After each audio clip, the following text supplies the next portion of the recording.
Olá pessoal, meu nome é Ricardo Ribas, eu sou advogado, tenho mais de 20 anos de experiência em licitações e contratos e a ideia desse canal é disponibilizar para você um conteúdo de qualidade, rápido, simples, didático, para que você tenha sucesso em licitações e contratos administrativos. Nós vamos ter um canal com vários vídeos, vamos divulgá-los semanalmente, né? E a ideia é que vocês possam também contribuir mandando para nós, no nosso site, no nosso canal do Instagram, pedidos de temas para a gente poder gravar e contribuir com o seu crescimento profissional. Hoje eu escolhi um tema que está todo dia na mídia, que é o pregão. Tá? Nós vamos falar sobre o pregão, a maior modalidade de licitação, a mais utilizada, e que passou recentemente por mudanças no que se refere ao pregão eletrônico. Mas eu estou pensando em você que está começando com licitações. Você, pequeno, médio empresário, advogado, profissional da área de vendas que quer explorar essa área de contratos públicos. Saiba que é um ótimo mercado, é um mercado em que cada vez menos se tem problema, né? Cada vez mais se tem a adimplência da administração. Então aquela ideia de que a administração não paga, né? Que nós vamos ter problema no futuro, isso tem diminuído cada vez mais. Eu posso dizer para os meus alunos que isso representa hoje talvez 10, 15% do mercado de licitações. Com grande segurança, que eu garanto para vocês, que eu trago para vocês a informação de que vocês podem ter sucesso e vocês podem vender para o governo com tranquilidade. Bom, vamos lá, vamos falar de pregão. O que é o pregão, de onde ele vem, não é? O que fazer para participar de um pregão, como ter sucesso no pregão. O pregão, ele hoje está regido pela Lei 10.520 de 2002, né? Você vai ter notícia do pregão presencial e eletrônico, e como o próprio nome já diz, exige a sua presença em sessão de licitação, né? Ele é físico, numa sala de reuniões, né? E o outro, eletrônico, você pode fazer de onde você estiver no mundo, né? Com o seu computador, com as suas senhas de acesso. Bom, mas para que eu uso o pregão? O pregão é utilizado para licitar bens e serviços comuns. E o que seriam bens e serviços comuns? Bens e serviços comuns são aqueles de fácil definição no mercado, são aqueles produtos standard, aqueles produtos em que numa linha de produção ele tem o menor número de características, né? Ele não tem opcionais, ele não vem com detalhes, né? Ele cumpre ali o básico, né, para que possa ser vendido. Então, exemplos de bens e serviços que podem ser considerados comuns. Serviços de limpeza, serviços de vigilância, helpdesk, algumas assessorias, manutenções prediais, manutenções de veículos, fornecimentos, exemplos de fornecimentos, alimentos, gêneros alimentícios, peças, equipamentos, máquinas, que mais? Material de consumo como um todo, remédios, material de expediente, são exemplos de pregão. E aí nós vamos falar da possibilidade do pregão para obras, para serviços de engenharia. A súmula 257 de 2010 do Tribunal de Contas da União proíbe a utilização do pregão, no âmbito federal, obviamente, para licitação de obras, mas ela permite a utilização do pregão para serviços de engenharia. E o que seriam serviços de engenharia? Serviços de engenharia são aqueles que podem ser, como a gente lembra, para o conceito de comum, de fácil definição no edital, em que não há uma metodologia que possa o contratado, o prestador de serviço, definir. Então todo o escopo contratual ele já está definido no edital, né? E aí eu vou ter então pequenos serviços que são da área de engenharia, mas que podem ser definidos tranquilamente pelo edital, né? Exemplos de serviços de engenharia: pintura, uma pequena manutenção predial, uma pequena reforma que não se refira à infraestrutura. Então, esses serviços de engenharia, eles podem sim ser licitados por pregão, ok? Desde que não tenham complexidade e não permita que o contratado defina a metodologia de trabalho. Tudo isso já tem que vir definido no edital. Quais são as características do meu pregão? Seja ele presencial, seja ele eletrônico. No que ele difere e por que ele precisa de uma lei específica? Por que ele não está na lei de licitações? Primeiro que a gente tem que lembrar que a lei de licitações ela é de 93, a 8666 de 93. Nós não tínhamos os recursos tecnológicos e nós não tínhamos uma jurisprudência que permitisse identificar naquela época a possibilidade do pregão. Em 2002, depois de uma série de discussões no Congresso, de uma série de discussões e aprovação de alterações de textos de medidas provisórias, nós temos a promulgação da 10.520 de 2002, uma lei federal, que cria então o pregão. A ideia do pregão, a básica ideia do pregão é inverter as fases. Se numa concorrência, numa tomada de preços, num convite, eu começo pela fase de habilitação, em que eu tenho que conhecer cada um dos licitantes, para definir quem é que pode participar da licitação, para daí sim verificar a questão do preço. Aqui no pregão presencial ou eletrônico eu começo pelo que é importante, quem tem o menor preço. Então eu vou primeiro buscar quem tem o menor preço, vou definir uma fase comercial, em que eu tenho também outras diferenças das demais modalidades de licitação, eu vou definir quem consegue fornecer pelo menor preço, para daí então partir para a fase de habilitação e verificar se aquela empresa ela tem condições de ser contratada. Né? Por conta disso, nós vamos ter uma fase comercial competitiva. Mais do que apresentar envelopes de habilitação lá na concorrência, na tomada de preços e no convite, aqui nós vamos ter a apresentação dos envelopes para início de conversa. E depois de abertos os envelopes e feita uma análise da formalidade para ver se aquilo que o edital está pedindo é aquilo que você está fornecendo ou está querendo fornecer, eu vou partir para a fase de lances, em que eu posso reduzir o meu preço até chegar num preço que seja exequível para a administração e seja o menor preço de todos os presentes na licitação, ok? Como concorrentes. Então, nosso procedimento ele começa por aí.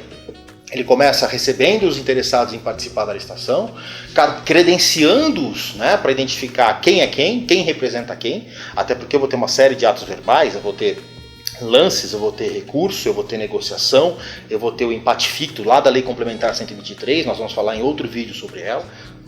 Nós vamos ter uma série de atos verbais em que eu preciso ter a certeza, eu, administração, preciso ter a certeza de que você fala realmente pela sua empresa, de que você pode vincular a sua empresa, pode se responsabilizar por aquele preço que você está dando, por aquela informação que você está mencionando verbalmente em sessão. Então, tudo começa com o nosso credenciamento. Okay? Feito o credenciamento, começa de fato a sessão, a parte competitiva. Na fase competitiva, a primeira situação é receber os envelopes. Eu vou receber lá os envelopes de preços, documentos de habilitação, vou separá-los, e então vou analisar os envelopes de preço, os envelopes de proposta comercial. Vou abri-los e vou fazer uma análise de execuibilidade técnica. O que é isso? Eu vou verificar se aquilo que você está cotando, aquilo que você está propondo em fornecer, aquilo que você está propondo em prestar de serviço, é aquilo que o edital está querendo, é aquilo que a administração está pedindo. Vamos imaginar um exemplo, eu sou administração, estou licitando lá um veículo sedã e você me cota um veículo hatch. Eu não posso aceitar. E a partir desse momento, então, eu vou desclassificar a sua proposta. Essa é a execuibilidade técnica, aquilo que você está cotando, aqui o produto, o serviço, as características desse produto, as características desse serviço devem estar adequadas com o edital, devem ser adequadas à necessidade da administração. Muito bem, feito isso, eu vou então para a análise do preço. Não me importa se você colocou, e essa é uma pergunta frequente nos cursos presenciais em que eu ministro, não me importa se você colocou lá o preço de um saco de arroz como se fosse R$1 milhão. Por quê? Porque você vai ter a possibilidade, no procedimento licitatório, de reduzir esse preço. Há uma diferença no que a gente vai falar, no que se refere a pregão presencial e pregão eletrônico. No pregão presencial, há um risco de você cotar o preço muito alto. Qual o risco? No pregão presencial, só vão participar da fase de lances, uma subfase dentro da proposta comercial, da análise da proposta comercial, só vão participar da fase de lances aqueles que estiverem até 10% acima do menor preço apresentado.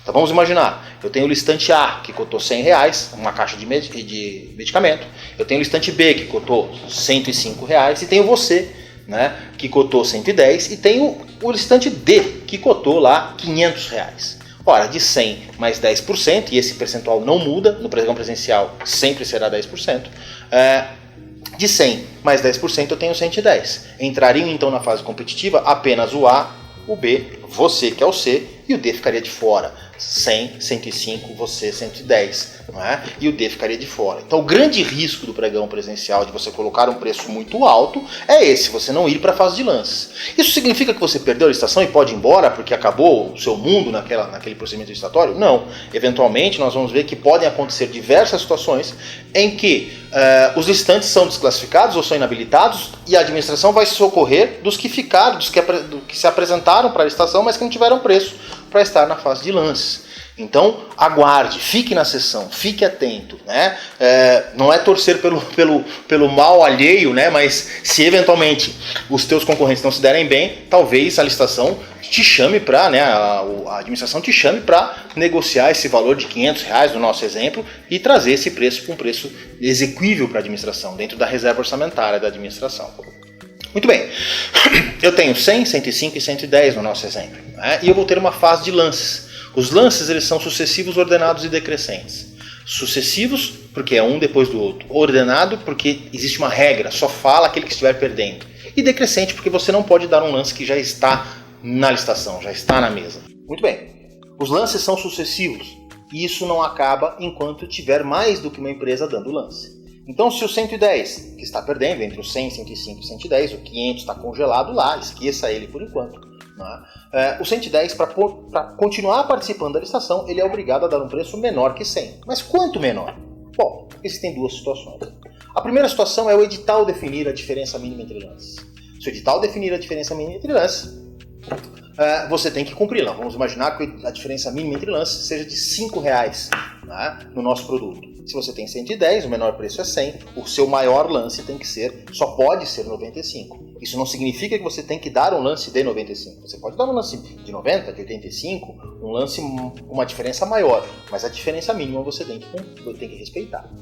Uma outra situação é o edital não falar nada sobre isso. Se o edital não falar nada sobre isso, a diferença mínima entre lances é a menor expressão econômica do produto ou do serviço. Exemplo, compramos peças de automóveis com centavos, né? R$1.000 e 20 centavos, R$500 e 10 centavos, mas compramos combustível, compramos medicamentos em milésimos de reais, né? Você vai abastecer o seu carro, o litro da gasolina está lá R$3,998, 999, né? Essa é uma outra forma de composição de preços. Então, dependendo do objeto, dependendo do serviço, dependendo do custo e da forma de custo desse produto, de venda financeira desse produto, você vai ter aí a sua diferença mínima entre lances. Muito bem. Rapidamente, até porque é um vídeo em que a gente não vai explicar detidamente o pregão, mas é mais para você que quer entrar no procedimento licitatório, quer começar a participar de pregão, entender um pouquinho mais a dinâmica. Né? Feita a fase de lances e chegando no vencedor da fase de lances, né, nós vamos ter aí a possibilidade do empate ficto, em que há uma preferência dada para MEs e EPPs, né, microempresas e empresas de pequeno porte, que podem eventualmente cobrir esse menor preço, se o vencedor original for uma empresa comum. Nós vamos falar sobre isso em outros vídeos, fique tranquilo.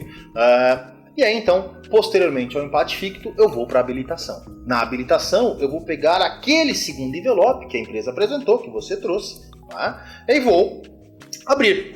Lá eu vou ter a habilitação jurídica, financeira, fiscal e a qualificação técnica. Nós também vamos falar sobre isso em outros vídeos. Eu vou analisar se essa empresa juridicamente ela tem condições de ser contratada, se ela deve para o fisco ou não, se ela tem porte econômico para prestar o serviço ou executar o objeto, e se ela tem experiência técnica para executar o serviço ou objeto. Se ela passar por todas as minhas exigências no edital, eu vou então habilitá-la. Ela está então declarada hábil a ser contratada. Muito bem. Acabando a habilitação, pode ser que o licitante vencedor da fase de preços e desta habilitação seja uma microempresa. E aí nós vamos voltar a falar da Lei Complementar 123, porque nós vamos ter a regularização fiscal tardia. Outro assunto para outro tema, né? Em que nós vamos ter mais um benefício para as microempresas e empresas de pequeno porte. E aí você deve se perguntar, poxa, deve ser interessante ser ME e EPP, microempresa, empresa de pequeno porte, para participar de licitação. Sim, é interessante e a gente vai falar sobre isso mais para frente. Tá? Vou ter então a possibilidade dessa preferência de regularização fiscal tardia rapidinho. né? Ocorre quando a ME ou a EPP tem um problema fiscal, e só fiscal, não é técnico, não é financeiro, não é jurídico, só fiscal, e ela então vai ter um prazo para regularizar essa documentação. Ela não perde, ela não é inabilitada de imediato. Não é? Feita a habilitação, com esse prazo ou não, eu vou então para a fase recursal. O recurso é diferente das modalidades de licitação comum, lá, concorrência, tomada de preços, convite. Né? Aqui eu tenho só um recurso, né? É um recurso consolidado e ele tem umas características diferentes. A primeira delas, ele é verbal. Né? Ele tem que ser interposto verbalmente em sessão. Né? O pregoeiro vai perguntar, alguém quer recorrer? Você vai levantar a mão e vai dizer, eu pregoeiro, eu quero recorrer. E aí ele vai me perguntar, do que você quer recorrer? E aí é importante. Você é obrigado a motivar o seu recurso, a justificar o seu recurso, a dizer do que você quer recorrer. Eu quero recorrer da habilitação. Não. Dentro da habilitação, o que você não concorda? O que você quer questionar? Eu quero recorrer da proposta comercial. Não. Dentro da proposta comercial do concorrente que venceu, o que você quer questionar? Então você tem que motivar, você tem que individualizar o motivo do seu questionamento. Não é? O pregoeiro tem a possibilidade de recusar o recurso se você não motivar o recurso. Não é? Mas se você motivar, ele é obrigado a aceitar. Dica importante que quase ninguém sabe, não existe recurso deserto e não existe a possibilidade do pregoeiro recusar o recurso dizendo que o motivo do recurso ele é desnecessário, ele é despiciendo, ele é bobo, ele não tem fundamento. Não, você justificou, por mais absurdo que possa ser o seu recurso, ele é obrigado a aceitar o recurso e aí então partir para a segunda parte do recurso, que é lhe conceder o prazo de 3 dias para que você apresente facultativamente, outro ponto importante, porque tem muito órgão público que acha que é obrigatório, não é, facultativamente lhe apresentar as razões escritas do recurso. E é muito coerente isso, né? Porque veja só, quem está participando da licitação não é muitas vezes um advogado. Não é? Se for uma licitação de medicamentos, não é um médico que está indo lá apresentar a proposta. Não é alguém formado em farmacologista, é um representante comercial, que obviamente pode não ter conhecimentos profundos, né, sobre o produto, sobre o serviço. Né? Então ele acha que tem um erro na proposta vencedora, ele quer recorrer, até porque ele perdeu, ele quer recorrer, ele aponta o motivo que ele acha duvidoso, que ele acha suspeito, que ele acha ilegal, e aí então ele tem 3 dias para facultativamente apresentar as razões escritas, em que ele vai voltar para a empresa, vai conversar com a sua área técnica, seja ela a área técnica do produto, seja a área jurídica da empresa, vai formular, então vai argumentar, não é, o seu recurso, os seus motivos que foram dados em sessão, não é, e vai apresentar, vai protocolar esse recurso fisicamente, porque estamos falando essencialmente agora do pregão presencial. Nós vamos ter um outro vídeo sobre pregão eletrônico, até porque há uma nova legislação sobre pregão eletrônico. Tá? Vai apresentar esse recurso para a administração e essa administração então vai julgar o recurso. Tá? Julgado o recurso, se ele for provido, volta toda a sessão de licitação, eu vou desclassificar a empresa, vou inabilitar a empresa, depende do objeto do seu recurso, do momento em que você está atacando o vencedor, tá? E vou retomar a licitação dali para frente. Se o seu recurso não for acatado, ele for julgado improcedente, fica tudo como está. Muito bem, passada a fase recursal, eu vou para o finalzinho do procedimento licitatório, que é a habilitação, que é a adjudicação e a homologação. Na homologação, a autoridade superior do órgão vai dizer tudo que foi praticado nesse procedimento licitatório está de acordo com a lei e ele é verdadeiro e, portanto, legítimo. E a partir daí, ele passa a se responsabilizar por aquele procedimento licitatório perante os órgãos de controle, perante os terceiros. E a adjudicação, vou falar difícil, normalmente como eu falo nos meus cursos, vou falar difícil para explicar fácil. É a concessão da expectativa do direito de contratação. Vamos traduzir isso. É o ato que diz, olha vencedor, eu administração, se for contratar, eu vou contratar com você que venceu a licitação. Mas tem um C aí, por quê? Porque eu não sou obrigado. E aí nós vamos lembrar um conceito bem básico lá da lei de licitações. Não é porque eu tive licitação que obrigatoriamente eu tenho um contrato. Às vezes eu faço a licitação porque tem uma necessidade, no meio do caminho da licitação ou logo depois da licitação essa necessidade deixa de existir e aí eu não vou ter contrato. Exemplo claro, eu contrato a sua empresa, eu licito, na verdade, a pintura de uma escola.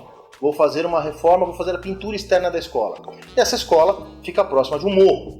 Né? E logo depois da licitação, ou durante a licitação, fica a seu critério, há uma chuva muito grande, um deslizamento desse morro que soterra essa escola e essa escola é destruída. Infelizmente, né? Situação comum no Brasil. Né? E aí essa escola ela é destruída, ela perde as paredes. Né? Olha, eu vou pintar o quê? Eu fiz a licitação, cheguei no vencedor, você venceu a licitação para pintar a escola, mas não tem mais escola. Então, nesse caso específico, eu tive a licitação, cheguei no vencedor, mas não vou ter contrato.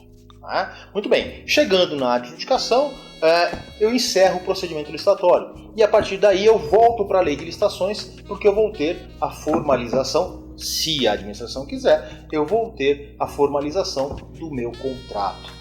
O contrato decorrente dos procedimentos licitatórios regidos pelo pregão, pela lei do pregão, eles são regidos pela lei de licitações, ok?